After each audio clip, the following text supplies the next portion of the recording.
Welcome to episode 42 of the Hunt Backcountry podcast. I am super excited to share this one with you guys. Tonight we are speaking with Brian Barney of Eastman's Bow Hunting Journal. He's a blue-collar hunter who's been at it hard, learning on his own, hunting across the West with his own hard-earned money, and has been incredibly successful in multiple species. Elk, mule deer, bear, antelope, you name it, Brian's done it if it comes to Western hunting. In this episode specifically, we're addressing the topic of finding your next honey hole. So we get into scouting topics, scouting advice, dive into some specific tactics with tools like Google Earth, and there's just so much to process. This is going to be a two-part episode, so in the second part, we dive even more into specific tactics for you mule deer hunters. You're not going to want to miss the information that Brian has to share there. We also dive into Brian's archery setup. Brian, like Steve and I, if you've caught the last episode of this podcast, is an archery nut who does a ton of tinkering and tuning and experimentation. So, speaking of that last episode, 41, Steve and I's archery episode, we will be getting back to that. We will resume. I know there's questions that you guys have sent in. We appreciate that. We will be covering those, but we wanted to get this podcast with Brian out there for you guys because it is incredibly timely. If you're listening to this when it's released in July, now's the perfect time to soak up this information that Brian has to share. So we want to get to the show. Just one more quick thing. Jeff Lusk, thank you so much for your review on iTunes. We want to send you some Exo Mountain Gear swag.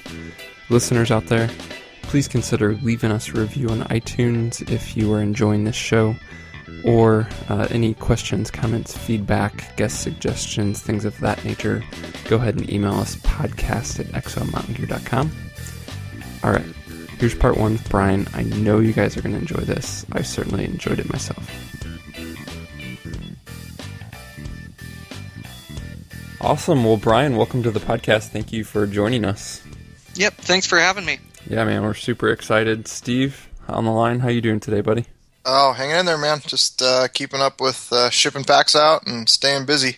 Yeah. Getting a bad itch, man. I think heading out for the first mule deer scouting trip here in, tomorrow afternoon. So, yeah. Oh, perfect. I'm a little excited.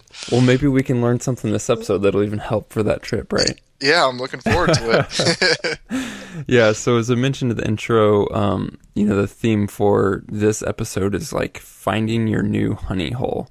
It's actually based off of an article that Brian wrote for Eastman's recently that was a really good article, and I thought a really timely topic for this time of year, so hopefully you guys enjoy that. But before we dive into that topic, Brian, can you just introduce yourself, tell us a little bit about your history with hunting, and then, how you're involved in writing and other aspects of the industry at this point?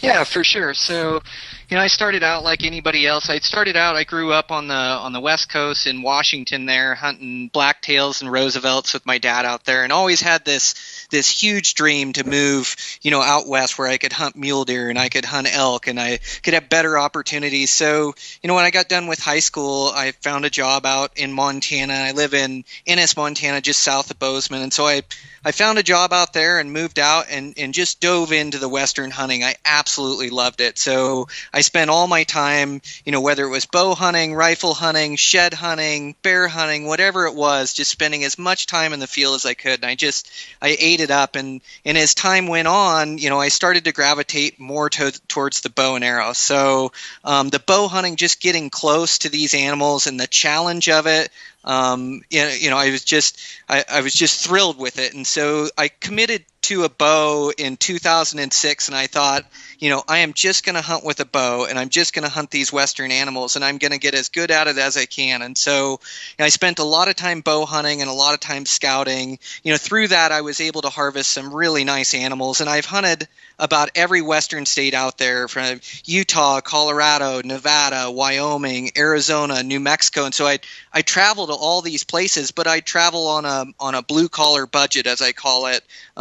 Just kind of with the money I'd make from work, and I'd save my pennies, and then I'd go to these places, and through that, I had a lot of great adventures and I killed some really nice critters. And so I started to get, read these Eastman's articles, and I thought, boy, I think I can do that. And so when I'd harvest one of these animals, I'd write up a story about it, and I just pour my heart and soul into that story about every detail I could, and I'd take really good support photos. And so I was able to get a handful of those published, like maybe 5 or 6 of them, to where then I started bugging Eastman's and saying, hey, can you guys have me write some staff articles? I'd really like to write some staff articles. And so they finally gave me a shot in 2012 and had me write staff articles, or had me pitch them some ideas. So they asked for a handful of ideas, and I think I sent them about 25 different ideas for articles. I just I overanalyze everything, and so it's something I thought about a bunch, and I had all these kind of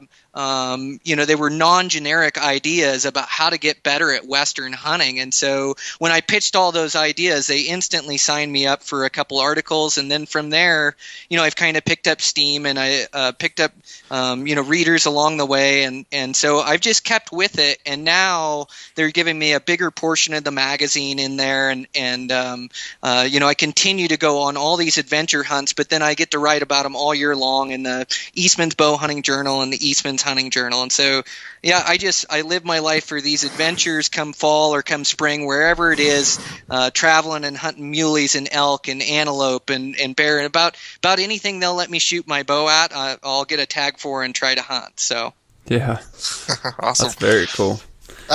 Quick question: what's your favorite Western state to hunt? Boy, I would have a really hard time choosing. I love Montana because I live here, but I would say for high country mule deer, I love Colorado. I love the vastness of it, being able to get away from the crowds, and Wyoming would be a close second, and I do have a tag for Wyoming this year, so I'm pumped about that. Oh, nice.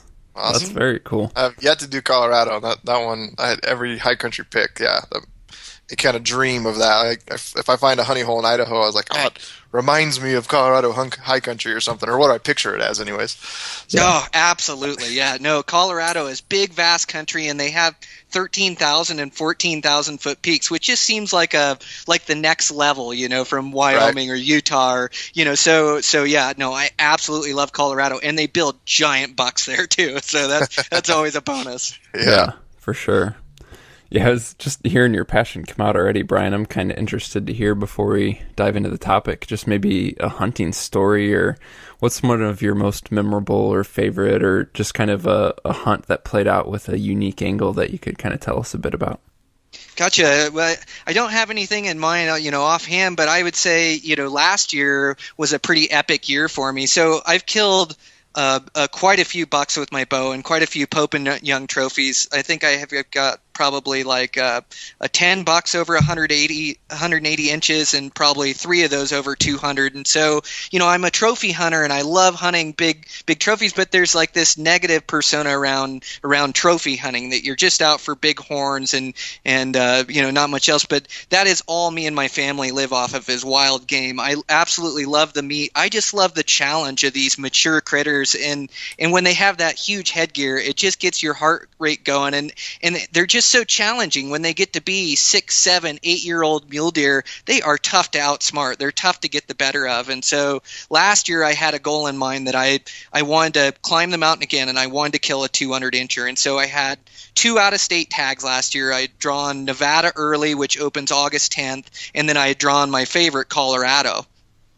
So this unit in Colorado I hunt, it's, we'll dive into, picking your state and picking your units, but it's a spot that I found a few years ago where I'd drawn a really good unit, and as hunting that unit, I killed a decent buck, but I could see these bucks over this ridge line in the next unit over, which is, it's probably 12 to 15 miles back, and so I started applying for that far back unit. So anyways, I started my season. I went to Nevada. I took a couple good buddies with me. They'd helped me building my house and had helped me out along the way. And so I invited them on a backcountry hunt. So we went to Nevada, and Nevada was awesome. There was a bunch of bucks in and through there, and I had one buck that I was chasing that was a giant that had a couple stickers, really wide frame, 30-inch frame on him. And the only problem was is he was hanging on the back lee side of a ridge, the lee side of the wind. And so when the winds would come up, it would just swirl on this back side. And so I had 3 different approaches at this buck.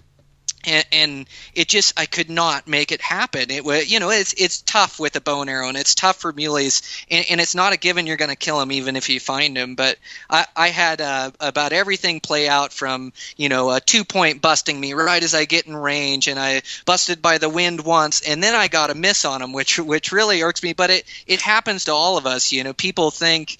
Sometimes people think that I'm successful. I find a buck and I'll sit on him for days and I kill that buck, which does happen sometimes, but I miss too. And I'll mess up stalks or I'll mess up things, and you get better at it with time. But so I had blown a shot on this buck. I had ranged, he was laying down, and I thought I was ranging his horns where he was laying down, and I was actually ranging the tree behind his horns. So he stood up, and I airballed one right over his back, right into the tree, and he bounded off, and it was like it was like the whole hunt was over. And my buddy ended up killing a really nice wide buck in there, and so we helped him pack it out. And my goal was to kill one good buck for the year, and so I took a blank in Nevada, which I don't do often, but it does happen. And so I ate my tag in Nevada, went back home, I recharged for about 3 or 4 days, and then it was about 2 weeks, I guess. The season opened in September 1st in Colorado. So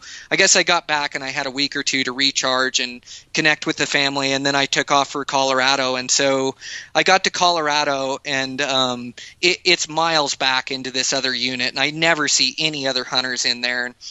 And so I got back in there and got set up the day before season, and they're all over this big basin that I hunt. And so I used to hunt from above and I'd glass down into them, but you can't see the whole feature. And so now I've got this plan where I kind of come down and around and I glass up the entire basin and can see everything going on, and instantly located 2 really nice bucks. And there was one with a great big giant typical frame on them, like 12-inch deep forks front and back, and big old mature deer. And so I watched them that night, and the next day was opening day.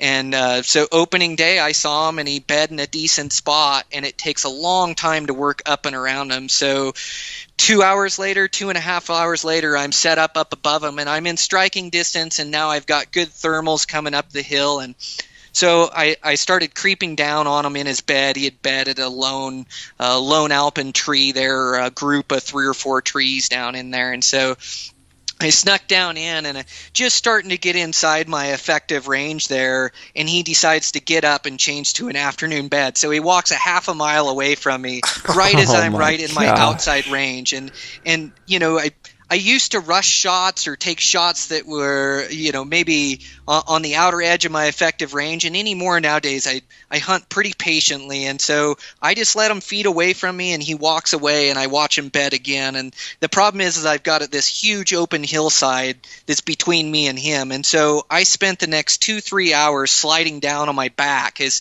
he's bedded by himself, kind of on this open knoll, kind of down below and over from me. And so I slide all the way down on my back, and I finally get to where the crown of the hill is blocking him and me, and I'm able to sneak in. And by this point, I've watched this buck in the morning. I've let him bed in his morning bed. I've made my play around. I made my first play down on him. He moved. It's getting later in the day. It's 2-3 o'clock in the afternoon. I've been hunting him all day long, and so I'm finally below the crown, and I can finally start making up ground on him. And so I start just creeping, picking out my footfalls, and being super slow to get inside there. And I creep right into bow range of this thing, and he's bedded there.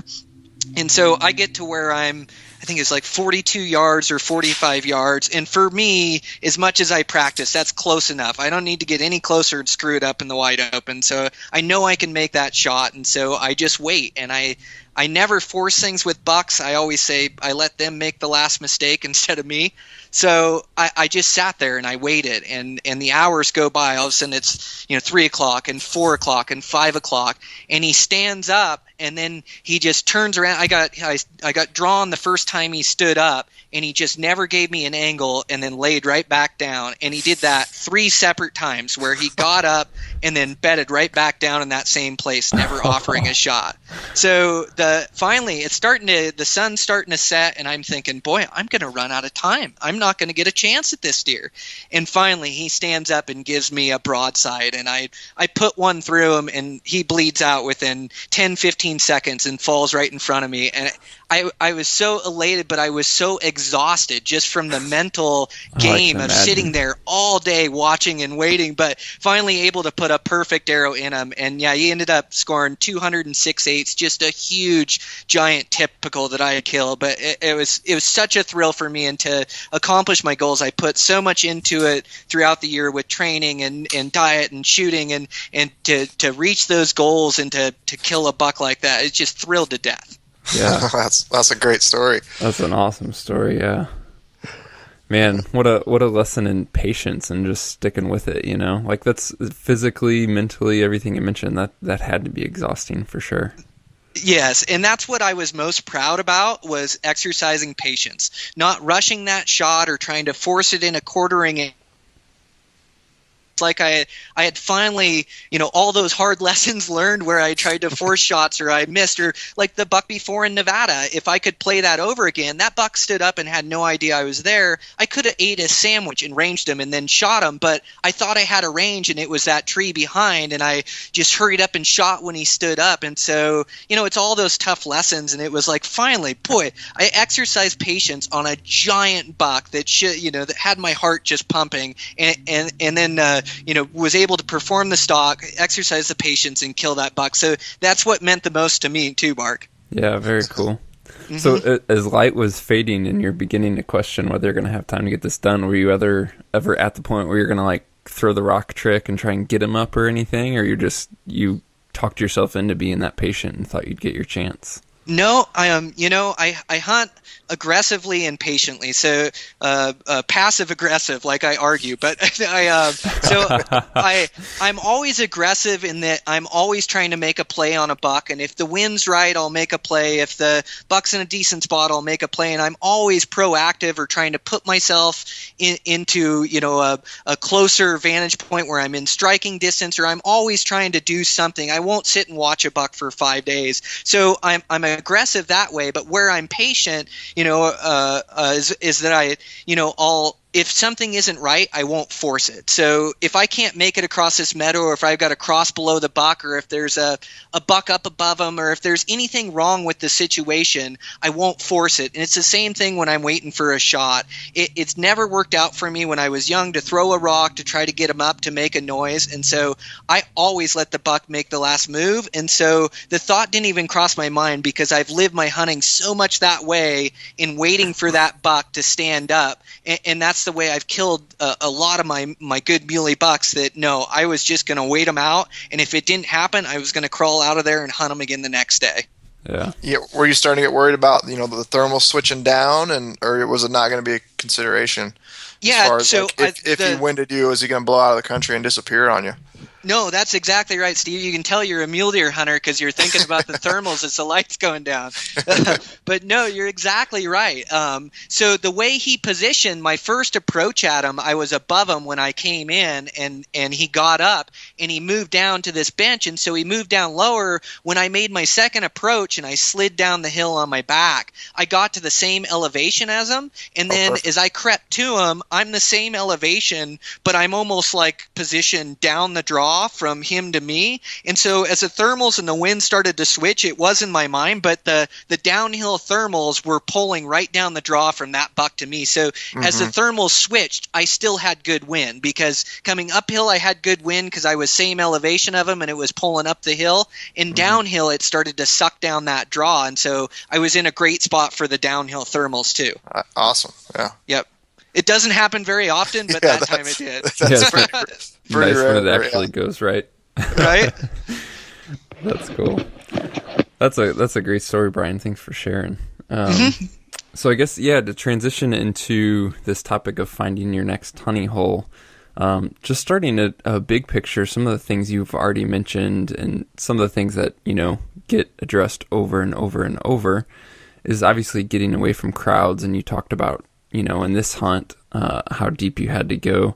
Before we get into the specifics, I would just love to hear, and you mentioned in the article, breaking out of your comfort zone.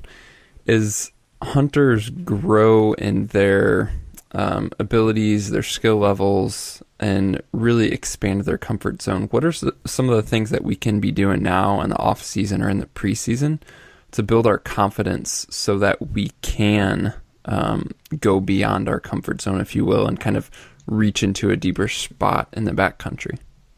Yeah, absolutely. So, and when I talk about comfort level or comfort zone and stepping out of it, we as hunters, we get in such a rut where we find a decent spot to hunt and we continue to go there time and time again, because it's what we know, and we're better at hunting something we know than something that we don't know, and we're comfortable with it. We know we can go there and we can see an elk or we can see mule deer and we can find bucks and we can chase them, but maybe they're not the caliber that you're looking for. Or maybe, hunting spots are always changing too, to where it was really good one year, and as the years go on, there gets to be more hunters in there, or the animals tend to change their habits to where they're not in there as much. So I always say, that you want to break out of your comfort level and you want to go to new spots. And the best and easiest way to find new hunting spots is to expand the spots you already have. And so, if you've got a good spot, say in Colorado, just like I did, seeing those bucks over that ridge, all of a sudden I start researching over the ridge and I see what's over there, but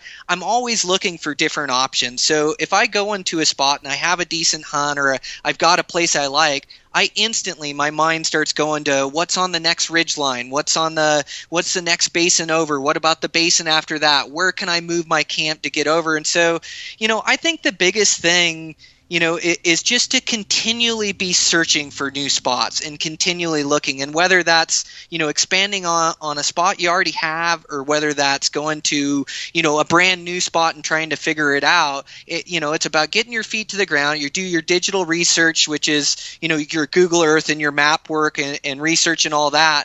And then you get in there and you hike around. And the more you hike around and the more nights you spend in the woods and the farther you go, the more you're going to build your confidence. The more bucks you find in different places, the more you can transpose those places into different drainages and different accesses and different points. And so, a lot of it is just getting out there and breaking outside your comfort level and saying, okay, this spot is good. Maybe I'm going to hunt it for 2 days, but I'm not going to be afraid to throw my camp on my back. And I'm going to have a backup plan and a backup plan after that and a backup plan after that. And if I don't find bucks there, don't see what I'm looking for, I'll go back to my truck and start from a different trailhead, or I'll continue down this ridge and I'll look at these 6 different basins on this side, or I'll move my camp to this totally different drainage and I'll research there. So, I think it's just more a mindset than anything. It's just that I am going to break out of my comfort level and I am going to leave what I'm comfortable with, and I'm going to go find new country that holds game, and I'm going to go find bigger and better. So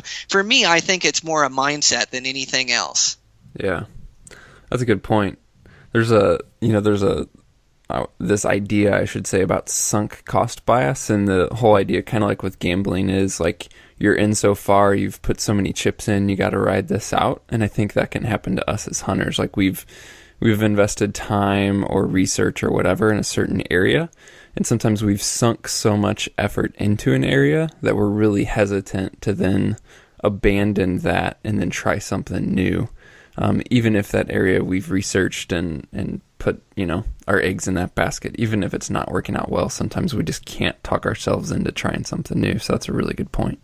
Yeah, it's so true. That's great insight into it. Yeah, you feel like you're married to that spot because you do have so much time and effort in there, and you think, how am I going to go to a new spot and get it figured out in 2 days and kill a buck? But, if you find the right spot, they're going to be in there and you're going to get more opportunities. So you're right. It's just about changing that mindset. And I think a very important part of that is to always have a game plan, is to always have a backup plan. No matter if I've seen giant 200 bucks running everywhere and there's there's 100 different ones, I'm still going to have a backup plan. I'm still going to have another place I can drive to, another place I can walk to, and my backup plans, I'll have 4 or 5 for a hunt just to make sure, because where I get into trouble is when I not seeing the game animals I want and I don't know my next move, and so I'll start second guessing because now my confidence is rattled. But if I've got a spot that I know in my head that I've either scouted or I've looked at on maps, I know where I'm going to park, I know where I'm going to walk in, if I have that backup plan, it's like a security blanket for me. Then I can pick up chips and I can go to that different spot and I can go hunt there. If I don't find them there, I'm on to my next backup plan. So I think that's a big part of it. Yeah. So getting into the super nitty gritty of that and your backup plans, and especially thinking of, hunting out of state as you do and I do, and this is something that I've faced. How do you categorize and track and sort of keep all of that information together? Meaning, do you literally have here's a map for plan B, or here's a notebook or my notes or my thoughts on plan B versus plan C? Because, the data can get overwhelming. You can kind of, was that this spot or was it that spot? Was it this trailhead, that trailhead? Do you do so much research that you're keeping all that in your head, or do you have notes, maps? How do you categorize all this information for plan A, B, C, D, particularly when, it's an out-of-state hunt or an area that is new to you? Yeah, that's a good point. So I'm the same way. I can't keep it all in my head, and I'm hunting so many different states and places and species that when I sit down to do map work, I don't want to lose any of that data that I've taken in. I don't want to lose any of that map study or any of that Google Earth work or any of that work that I've done. And so I'll make notes on my map, and I've got different color coding, but I'll mark vantage points, and I'll mark my camp spots, and I'll mark the ridge lines I want to walk, and then I'll also take notes in a notebook, and I will label down exactly my first choice, second choice, third choice, all the way down the road. So that's what I do is when I sit down to do my map study and I look over and I start gathering all this information on a certain mountain range or a certain unit that I'm going to hunt, I start jotting it down on notes, and I start making marks on my maps. And so I never loan out my maps because it's always got all my secrets on it. So I always keep that to myself. But yeah, no, exactly. I start marking up the maps, and I'll mark trails and walking points on there, and then I'll just jot on a notebook. And that's how I run my business too, is I've got a notebook that I write everything down in. And so when I'm planning for these hunts, I write everything down in this notebook, and then I'll look over it before the hunt, and I'll bring it with me during the hunt. It's 2 sheets of paper, and so I'll throw it in my pack with my maps, and then I have all that information I've gathered, and I'll have it right at my fingertips when I'm on the hunt. Yeah. That's good. Good stuff. So, yep. As you, I guess, kind of starting at the bigger picture, as you look at a unit, and let's say it's, a unit that you've drawn like you have in Colorado for this year, first things first, everybody wants to get away from the crowds, right? So, I'm just curious, do you have any sort of personal rules or guidelines that you kind of look for in terms of, I want to be X distance from road, or X distance from a trailhead, or X distance from an established trail? What are kind of your general guidelines of where to avoid, I guess? Yeah, so I'll back up just a little bit, and when I look for that when I'm choosing a unit as well, as I'll look for how many tags are going to be available there, and I'll look for, what are the big city populations next to there. Anytime you've got a big city, you're going to have people hunting there. Like the Wasatch Front is a great one, and it's great hunting, and they have great muleys there, but there's so many archery guys in Salt Lake. You've got Hoyt Archery, and you've got, Gold Tip and Easton, and you've got all these companies and all these guys that don't get elk tags every year. They get mule deer tags, and they hunt muleys in the Wasatch. And so instantly, you're going to have pressure in there. So when I'm picking my units, I like to look for units, and I like to look at statistics like how many rifle guys put in, how many rifle tags, how popular is the tag, how many bow tags. And so I start my research kind of there, and then once I've picked a unit, I'll start to dissect that unit. And it's tough for me to say whether, I look for non-pressure areas, but I also look for the best habitat. But I would say my guidelines for getting away from the pressure, I look for main trailheads and main parking spots. Those spots are going to have the most people parking at them because they're the easiest access and the easiest walking in. And so those are kind of highlighted in red on my map to kind of stay away from there. And I like to find accesses where you just pull off the side of a road on National Forest, and all of a sudden you take your own trail in there. I like to get off the trails, and the trails, they're the highways of the backcountry. Trails make it easier to get into places, but that makes it easier for everybody else to get into. And so I'll use trails to get back into country, and I'll get 3 to 5 miles back in, and then I'll have a plan to get off that trail and to get to another ridgeline that doesn't have a horse trail on it, doesn't have a mountain trail on it. I look for rugged country.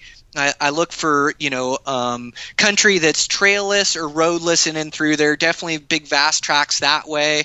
And I also look for I look for country, like I say, that doesn't have trails on it, and how many square miles is in that area. There's 5 different drainages here, and they can't be seen from a trail. They can't be seen from a road, or they're just tough to get to. And so that's how I kind of get away from the pressure, is I look to get off the trails. I look to not use the main trailheads. I look to get to country that's not easy to glass.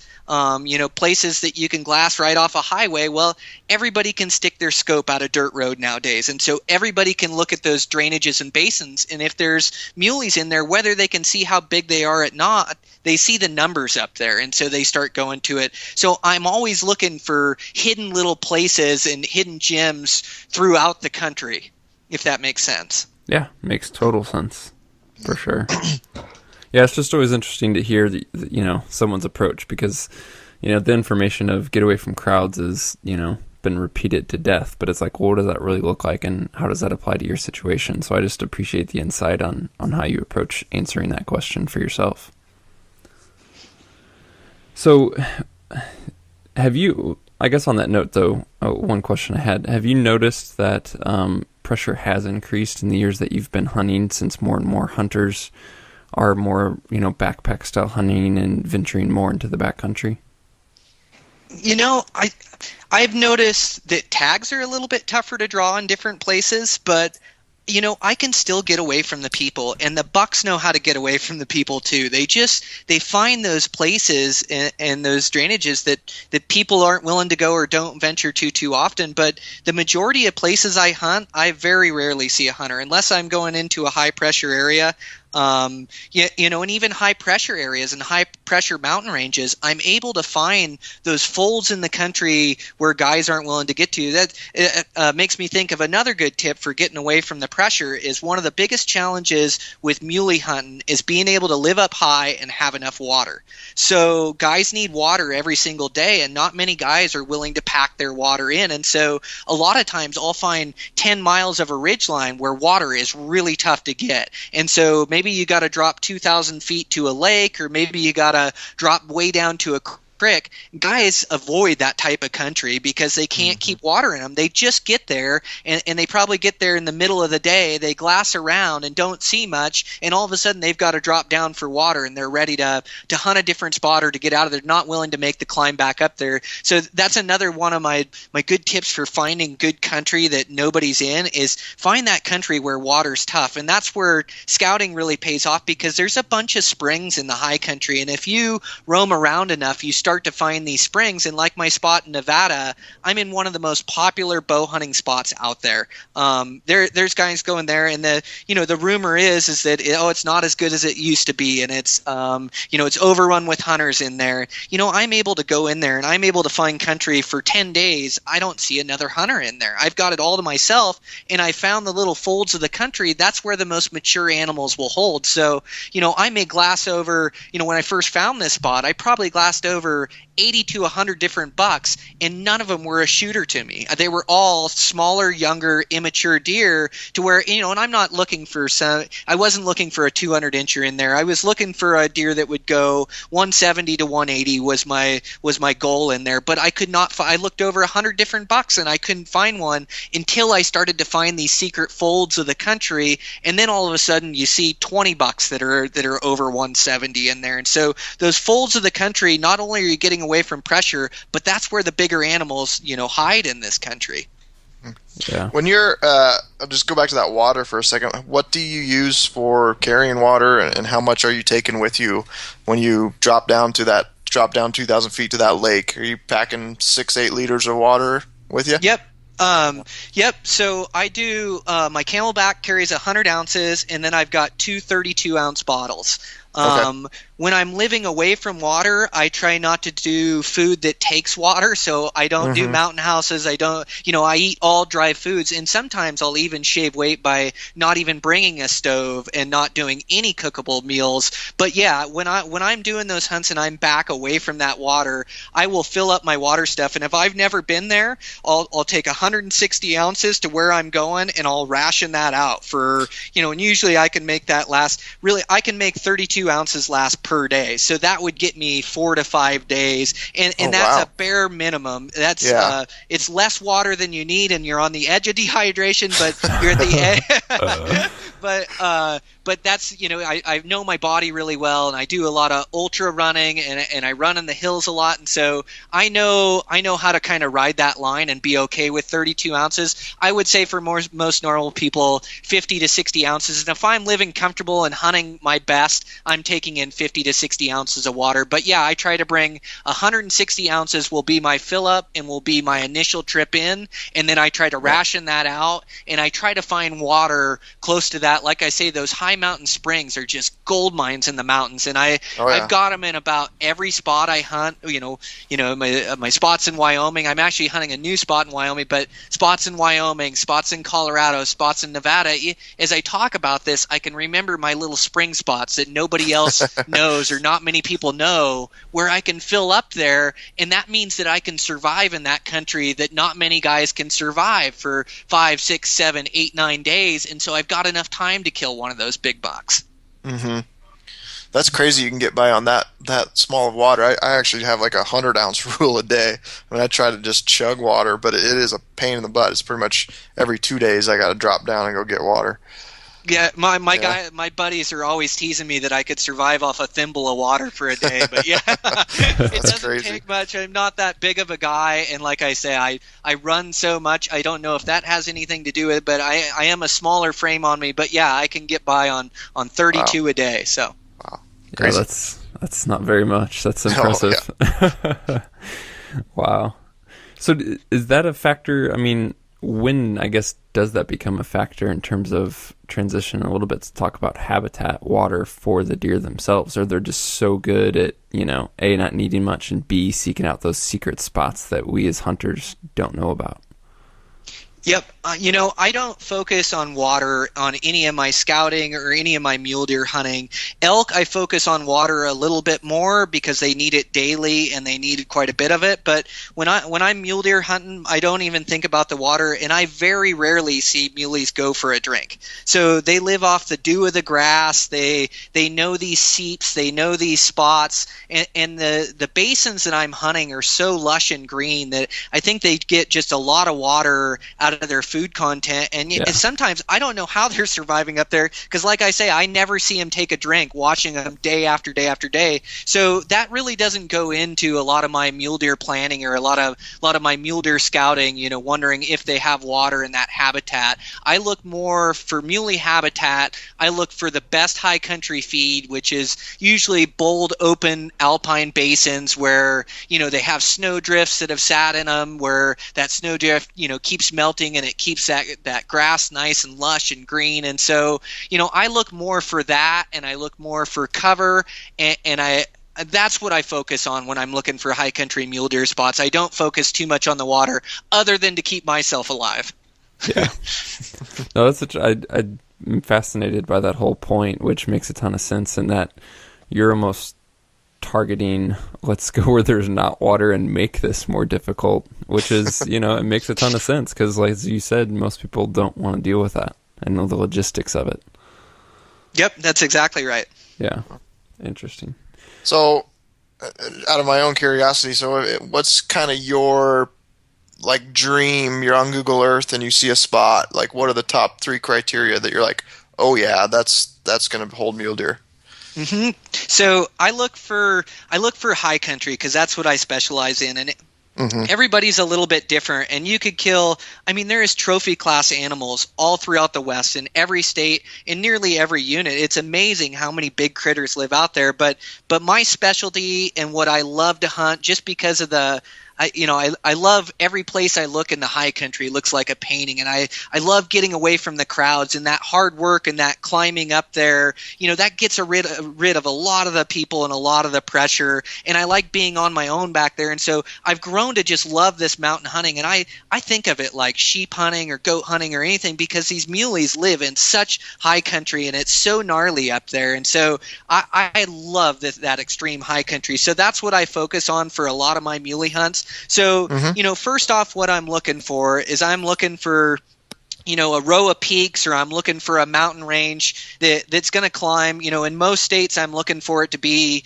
10,000 feet or so. It can be 9,000 to 10,000 in Wyoming and in Idaho and Utah and Nevada. That's usually my money zone is 9 to 10 right in there is where you're going to find them. In Colorado, I'll look more to 12 to 13,000 up and through there. And what I want to see when I look on there is I want to see grass top mountains. So I don't want to see rock-topped mountains, and I know muleys live in that country, and sometimes rock tops can be good, but I want to see that high country up high. I want to see grass basins. I want to see lush green up there, and that's a place where mule deer don't compete for food with elk, because elk can't live up there because they don't get enough water. They live lower. In these high country mule deer, they just thrive in this high country that's really lush, really green, and up high. And so I'm looking for green tops on my mountains. And like I say, these aren't hard rules or anything. This is just what I'm looking for. But so I'm looking for grass top mountains, and I really like high mountain basins, and my favorite type of country is bold basins. So I'd love it if a mountain range lays out to where I've got 20 bold basins on the side that sit at 10,000 feet, because every one of those basins will have good food in it. It'll have timber. It'll have cover. And so those deer just live in these basins, and then they can travel from one to another. And so that's what I look for. And even more in depth, like in a lot of these high country spots, you can actually see deer trails on Google Earth. If you zoom in, you can see trails where these deer are crossing these mountain range and zigzagging back and forth. And also on Google Earth, I'll change my timelines. And so on Google Earth, you can change your timelines to different times of the year or even different years. And so I'll go to a really green time of the year where everything's really lush and green. That way the feeding features really pop out at me and I can see them. And so I'm looking for bold basins. I'm looking for green tops. I'm looking for the best feed available, and I'm looking for it to be away from the road, not easy to see, and off trail. That would be kind of my main criteria, what I'm looking for when I'm looking for good muley country. Do you prefer south, east, or west facing slopes? Yep. So, see, I'm thinking as I'm talking here. So the south facers, bold basins, are really good for the typical alpine early season mule deer hunting.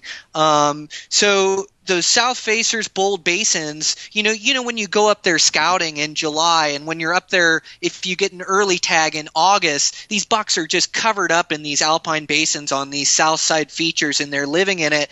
Well, as the season starts to get later and into September, and they start to strip their velvet, like in, the Wyoming hunt opens September 1st, and a lot of times by September 3rd or September 4th, the bucks are moving out of those south-facing features, and they'll move to the north sides. And the north sides have more cover, and they'll kind of get down, to a little bit more gnarly country. They'll even drop in elevation, and they'll be in avalanche chutes and little other country. And another thing that affects that is pressure. So if you hunt a place, like the Wasatch or like Nevada, these deer, they're conditioned to the pressure. They know that hunting season is on. They know there's bow hunters up after them. Or like in Wyoming, they have a September 15th rifle season. Those deer have to be on point and know that they have to get away from that pressure. So they'll actually start transitioning into secondary living, sooner than a deer will if he's unpressured. So, I look for south-faced bold basins quite a bit, but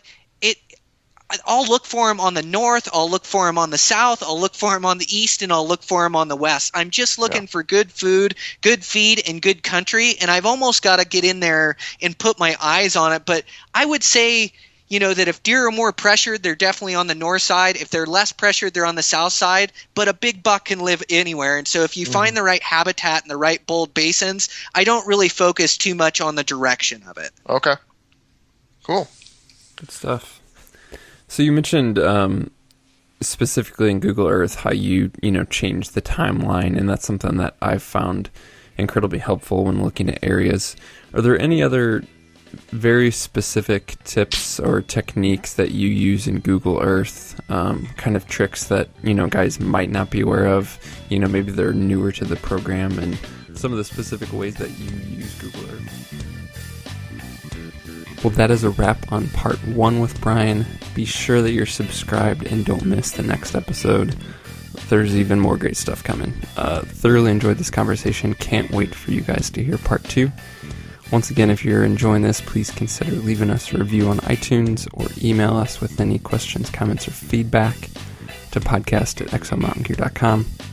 Certainly appreciate you guys listening. Stay tuned for part 2.